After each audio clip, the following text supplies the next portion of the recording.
एखाद्या सणासुदीसाठी किंवा पाहुण्यांसाठी पटकन आणि चमचमीत काही बनवायचं असेल तर ही छोले भटुरे थाळी तुमच्यासाठी एकदम बेस्ट आहे। तर आज मी तुमच्यासाठी जर थोड्या प्रमाणात आणि पाहुण्यांसाठी जास्त प्रमाणात एका सणासुदीसाठी किंवा कार्यक्रमासाठी तुम्हाला हा चमचमीत बेत करायचा असेल तर त्याचं प्रमाण कसं घ्यायचं, कमी तेलकट आणि मस्त फुग्यासारखा हा छान फुललेला भटुरा कसा तयार करायचा, एकदम प्रॉपर अशी रेसिपी मी तुमच्यासोबत शेअर केलेली आहे। तुम्हा सगळ्यांना एक निवेदन आहे, तुम्हाला जर माझ्या रेसिपीज बघायला आवडत असतील तर कुकिंग तिकीट मराठी चॅनेलला सबस्क्राइब करा आणि बाजूची बेल घंटा नक्की क्लिक करा। सबस्क्राइब करणं फुकट आहे आणि बाजूची बेल घंटा क्लिक केल्यामुळे काय होतं माहितीये का, माझ्या रोजच्या रोज ज्या रेसिपी येतात त्याच्या नोटिफिकेशन प्रत्येक दिवशी तुमच्या मोबाईलवर येतील आणि सगळ्यात पहिल्यांदा रेसिपी तुम्हाला पाहता येतील। चला तर मग वेळ न घालवता रेसिपीला सुरुवात करूया। तर आज आपण मैद्याचं पीठ न वापरता गव्हाच्या पिठापासून पौष्टिक भटुरा बनवणार आहोत। तर इथे आपण 2.5 कप आणि वजनी म्हणाल तर साधारणतः 450 ग्राम गव्हाचं पीठ घेतलेलं आहे आणि सारख्याच कपने अर्धा कप किंवा 100 ग्राम असा आपण बारीक रवा घेतलेला आहे। इथे आपण बरोबर अर्धा किलो गव्हाचं पीठ आणि रव्यापासून 5 जणांसाठी भटुरे बनवणार आहोत। तुम्हाला जर जास्त प्रमाणात करायचं असेल तर त्याचं प्रमाण तुम्ही दुप्पट किंवा तिप्पट करू शकता। जास्त प्रमाणात करायचं असेल तर तुम्ही मला कमेंटमध्ये नक्की विचारू शकता। तर इथे आपण बरोबर गव्हाचं पीठ आणि रवा अर्धा किलो घेतलेला आहे, ज्यापासून एक 4 ते 5 जणांना अगदी व्यवस्थित भटुरे पुरू शकतील। चवीपुरते मीठ घालायचं आहे, 1 चमचाभर आपण यामध्ये साखर घालणार आहोत। भटुरे आतून मस्त पावासारखे हलके फुलके मऊ होण्यासाठी इथे आपण अर्धा चमचा बेकिंग पावडर आणि अर्धा चमचा खाण्याचा सोडा घेतलेला आहे। तुमच्याकडे बेकिंग पावडर किंवा सोडा नसेल तर इनो रेग्युलर फूड सॉल्ट असतं ते 1 चमचाभर तुम्हाला यामध्ये वापरायचं आहे, बरोबर अर्धा किलो पिठासाठी। 1-2 चमचे आपण इथे कच्चं तेल घेतलेलं आहे आणि सारख्याच कपने इथे आपण अर्धा कप किंवा 150 ग्राम प्रमाणात दही घेतलेलं आहे। तर पारंपरिक पंजाबी स्टाईल भटुऱ्यांमध्ये सुद्धा ही सगळी जिन्नस घातली जातात, फक्त गव्हाचं पीठ न वापरता तिथे मैदा वापरला जातो। आज आपण पौष्टिक बनवणार आहोत म्हणून इथे आपण गव्हाचं पीठ वापरलेलं आहे। आता फायनली आपण पिठाचा गोळा मळून घेणार आहोत। दही घेतलेल्याच कपामध्ये 1 कप भर साधं पाणी घेतलेलं आहे, थोडं थोडं पाणी घालायचं आणि जसं नॉर्मली आपण पोळ्या किंवा चपातीसाठी कणिक भिजवतो ना, अगदी तसंच भिजवायचं आहे। फार जास्त घट्ट नाही किंवा फार जास्त सैलसर नाही। इतकं पीठ भिजवण्यासाठी मला अर्धा कप पाणी लागलेलं आहे, थोडं तुम्हाला कमी जास्त लागू शकतं। मळून घेतलेलं पीठ झाकून ठेवणार आहोत साधारणतः अर्धा पाऊण तासासाठी, म्हणजे हे मस्त चांगलं फ्लफी होतं, मस्त फुलून येतं ही सगळी जिन्नस, म्हणून याला आपण छान झाकून ठेवणार आहोत। आता हे मस्त भिजेपर्यंत इथे मस्त चमचमीत छोल्याची भाजी बनवणार आहोत, जी अगदी 5-6 जणांना व्यवस्थित पोटभर पुरते। तुम्हाला जर जास्त प्रमाणात करायचे असेल तर त्याचं सुद्धा प्रमाण मी पुढे सांगणार आहे। बरोबर 5-6 जणांसाठी छोलेची भाजी बनवण्यासाठी इथे आपण 1.5 कप आणि वजनी म्हणाल तर साधारणतः 300 ग्राम प्रमाणात काबुली चणा किंवा ज्याला आपण छोले म्हणतो पाणी भरपूर घातलंय, त्यामध्ये चिमूटभर मीठ घालून अगदी रात्रभर आपण हे भिजत ठेवलेले आहेत। काबुली चणा किंवा छोले भिजवताना पाण्यामध्ये थोडंसं मीठ घालून जर भिजवलं की ते पटकन शिजायला मदत होते, फार जास्त त्याला वेळ लागत नाही आणि चवीलाही मस्त तुमची छोलेची भाजी तयार होते। 1.5 कप आणि वजनी म्हणाल तर साधारणतः 300 ग्राम प्रमाणात छोले 5-6 जणांना त्याची भाजी पुरते। त्यानुसार जास्त प्रमाणात करायचे असेल तर तुम्ही त्याचं प्रमाण घेऊ शकता। छोलेच्या भाजीचं वाटण करण्यापासून ते छोलेची भाजी संपूर्ण तयार करेपर्यंत इथे आपण कुकरमध्ये सगळं करणार आहोत, म्हणजे वेगळी भांडी तुम्हाला खराब करावी लागणार नाही। सुरुवातीला कुकर गरम करून घेतलेला आहे, त्यामध्ये अर्धी पळी आपण तेल घेतलेलं आहे। इथे आपण एक मस्त वाटण करणार आहोत। तेल हलकंसं गरम झाल्यानंतर इथे आपण काही खडा मसाला घेतलेला आहे, 1 चमचा धने, अर्धा चमचा जिरं, पाव चमचा बडीशेप, 1 मसाला वेलची, 1/2 इंच आपण इथे दालचिनी घेतली, 2 तमालपत्र, अर्धा चक्रफूल, 5-6 लवंग, 5-6 काळी मिरी, 1 थोडंसं आपण इथे जायफळ घेतलंय आणि 2 चमचे आपण इथे कसुरी मेथी घेतलेली आहे। सगळे जिन्नस आपण या हलक्याशा गरम तेलावर घालणार आहोत। खडा मसाला 1-2 जर नसेल तुमच्याकडे जो घरामध्ये उपलब्ध असेल तो तुम्ही इथे वापरू शकता आणि खडा मसाला खूप जास्त वापरायचा नाही। खडा मसाला काही सेकंदच परतून घ्यायचा आहे, खूप जास्त परतायचं नाही। या साईडला 15 लसणाच्या पाकळ्या, 2 इंच आल्याचे तुकडे घेतलेले आहेत। इथे आपण 2 मध्यम आकाराचे कांदे उभे पातळ किंवा रफली चिरून घेतलेले आहे। आता ही सगळी जिन्नस हलकाशा गुलाबी रंगावर छान परतून घ्यायचं आहे।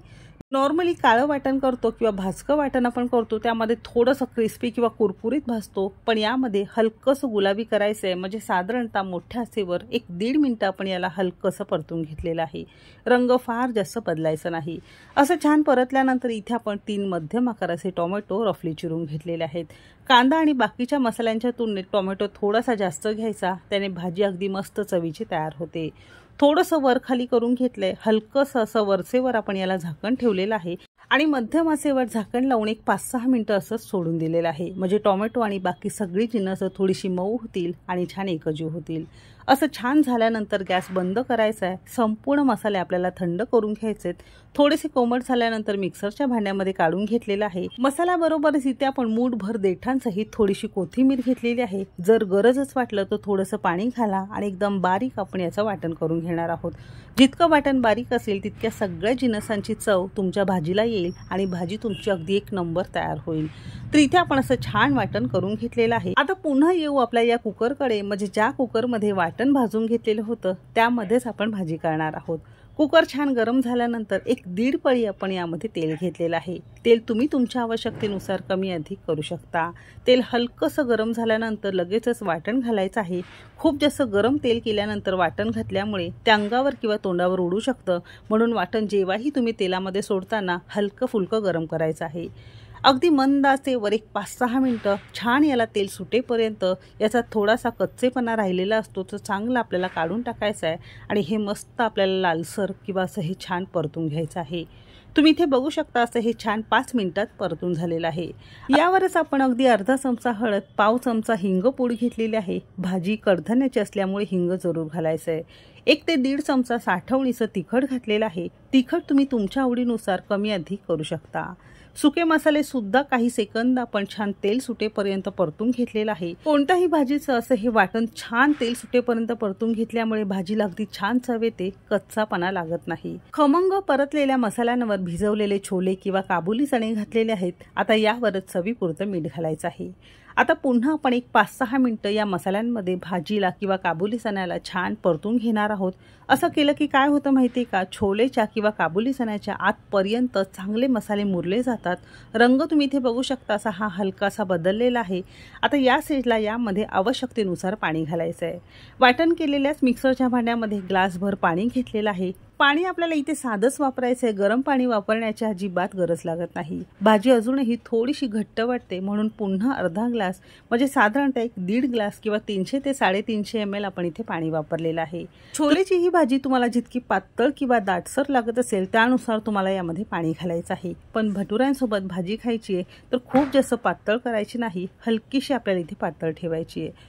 छान उकळी आल्यानंतर कुकरच्या झाकणाचं शिटी काढणार आहोत, नंतरच झाकण लावणार आहोत। असं केलं की काय होतं माहिती का, कुकरचे हँडल बरेच दिवस टिकतात, ते खराब होत नाही। छोलेची भाजी आता आपल्याला शिजवायची आहे, तर शिजवण्यासाठी साधारणतः 4-5 शिट्ट्या आपल्याला काढून घ्यायच्या आहेत। तुमच्या कुकरला छोलेची भाजी शिजायला किती वेळ लागतो त्यानुसार तुम्हाला शिट्ट्या घ्यायच्या आहेत। कुकर चांगला कोमट झाल्यानंतरच झाकण उघडायचं आहे। साधारणतः 5-6 शिट्ट्यांमध्ये मस्त मौसूत अशी भाजी शिजून तयार होते। सगळ्या शेवटी एक सिक्रेट इन्ग्रेडियंट्स घालणार आहोत, तर इथे आपण अर्धा चमचा किचन किंग मसाला घातलेला आहे।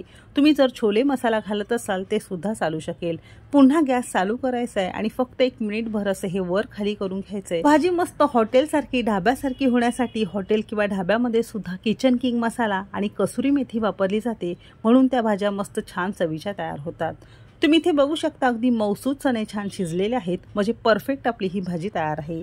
तुमची भाजी तुम्हाला थोडी कच्ची वाटत असेल तर पुन्हा 2-4 शिट्ट्या तुम्ही त्याच्या काढू शकता। चव घ्यायची आहे व्यवस्थित, मीठ वगैरे काही कमी असेल तर यामध्ये थोडंसं मीठ तुम्ही वाढवू शकता। तर अशी ही मस्त चमचमीत पाहुण्यांसाठी आज आपण ही छोलेची भाजी तयार केलेली आहे। भाजी होईपर्यंत साधारणतः 10-12 मिनिटं झालेली आहेत। पीठ सुद्धा मस्त भिजून तयार झालेलं आहे। पावाला कशा मस्त आतून जाळ्या सुटतात तशा मस्त जाळ्या सुटलेल्या आहे। एकदम खुसखुशीत तुमचं हे पीठ भिजून तयार आहे। पीठ भिजल्यानंतर फार जास्त याला मळायचं नाही, फक्त हलकंसं आपण याला मळून घेतलेलं आहे आणि जसे छोटे छोटे पुऱ्यांसाठी गोळे करतो ना, अगदी तसेच गोळे करायचे आहेत। पोळपाटावर घ्यायचंय, गरज जर वाटली तर थोडंसं तुम्ही ते गव्हाचं पीठ भुरभुरू शकता आणि जशी नॉर्मली तुम्ही पुरी लाटताना तशी पुरी लाटायची आहे। फक्त जमली तर फक्त अंडाकृती तुम्हाला ही लाटायची आहे, नाही लाटता आली तरीही चालेल, गोल लाटली तरीही चालू शकेल। तर अशी ही काहीशी आपण अंडाकृती जमेल तशी लाटून घेतली आहे आणि लाटताना हलकीशी आपल्याला जाड ठेवायची आहे, खूप जास्त पातळ ठेवायची नाही। भटुरे तळण्यासाठी कढईमध्ये चांगलं कडकडीत धूर येईपर्यंत तेल गरम करून घ्यायचंय आणि मोठ्या आचेवरच यावर भटुरा घालायचा आहे। भटुरा घातल्यानंतर लगेच झारीने वर तेल सोडायचंय, म्हणजे छान हा फुगून वर येतो। तुम्ही इथे बघू शकता लगेचच वर असा छान फुलून आलेला आहे आणि किती गुबगुबीत झालाय तुम्ही इथे बघू शकता। खूप कमी तेलकट आणि मस्त तुमचे भटुरे तयार होतात। फक्त एकच नाही तर तयार केलेले प्रत्येक भटुरे असे छान बलूनसारखे किंवा फुग्यासारखे मस्त फुलून तयार होतात। तर फक्त हा एकच नाही तर प्रत्येक बनवलेला भटुरा असा छान फुग्यासारखा टम्म फुलतो आहे। खूप कमी तेलकट होतो। पाहुणे खुश होणारच आहे, घरातले सुद्धा खूप जास्त खुश होतील। बनवायला सोपं आहे आणि अगदी पटापट होतो, एकदम चमचमीत हॉटेलसारखा बेत।